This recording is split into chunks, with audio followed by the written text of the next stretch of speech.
The national state of disaster will be lifted as soon as vaccination levels across the population are high enough. President Cyril Rampahosa says he will address the nation in the coming days over the proposed health regulations that will eventually replace the state of disaster. But he says he will not be reckless. He was answering questions from MPs today. Lindsay Dentlinger following the story for us. She joins us now live from Cape Town. So is there any end in sight for the national state of disaster, Lindsay? No, Shahan, there isn't. The president didn't give timelines. He reiterated what he said at the State of the Nation address, that within time, the state of disaster would be lifted. It was again posed to him by the DA's leader, John Steenhuisen, who incidentally also today announced that the party will be going to court to challenge Tuesday's extension of the state of disaster as the country now enters 2 years of, or into its third year really, of lockdown.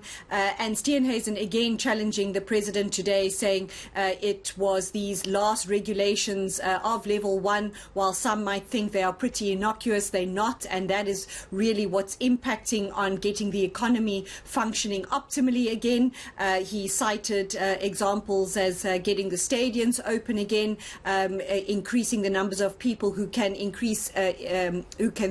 events, and the president, as you pointed out, saying he wasn't going to be reckless about this. There are still health considerations that have to be taken into account, and that mask wearing, the president said, was not impacting the economy. If anything, the president said it was creating jobs for people who are now working in these factories who produce this kind of personal protective gear, and so the president said he wasn't going to be rushed into it. He insists he's still following the science, and as you've pointed out, he said there are many other nations in the same position as South Africa, but we could also not compare ourselves to those nations which have opened up more, because they have far higher numbers of vaccinated individuals. And instead he lashed out at opposition party leaders, saying they weren't doing enough to encourage people to get vaccinated. Here's the president's response to how much longer it was going to take to lift the state of disaster. I want to see the state of disaster coming to an end. But I'm not going to be reckless. I am not going to be reckless. I am going to be orderly. I'm going to be orderly, and in days I'm going to address the nation and explain precisely where we are headed to and how we should traverse this new route that we are going on. So we will outline precisely. Now, the regulations have been published, the health regulations, and there are processes that we are engaging with various leaders and so on. We've met traditional leaders, we've met various other leaders, as well as religious leaders, talking precisely about this. And I can assure you again, Honorable Steenhuisen, we are going to lift the state of disaster.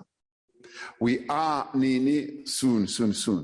And we are going to put in place health regulations that will enable everyone to feel safe. But at the same time, we want to boost vaccination. The question is whether it's going to be soon enough. All right, let's talk about Ukraine. The president naturally quizzed about our stance when it comes to the war in that country.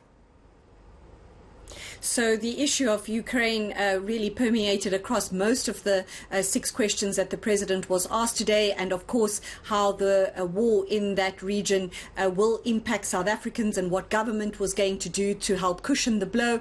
But the president quite persistent in South Africa's stance that there was no way he was going to condemn Russia for invading Ukraine. He also told the House today that he had requested to speak to the Ukrainian president, Volodymyr Zelensky. We know the president has been criticized from some quarters for only speaking to the Russian president, and I understand the Ukraine ambassador to South Africa has also confirmed that the president has made that request.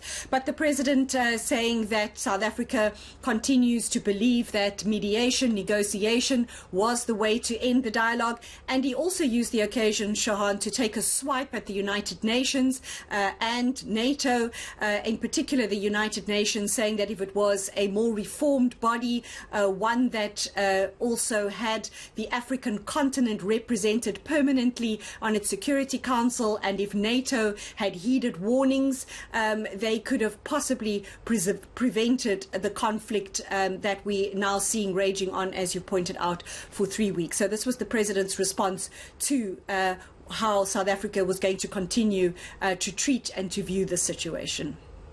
There are those who are insisting that we should take a very adversarial stance and position against, say, Russia. And the approach that we have chosen to take, which is appreciated by many, is that we are insisting that there should be dialogue. What is happening out there is undesirable. It is not what should be happening between nations. War, violence never really solves any problems. And it is for this reason that we say we would prefer and we insist that there should be mediation, there should be dialogue, and there should be negotiation.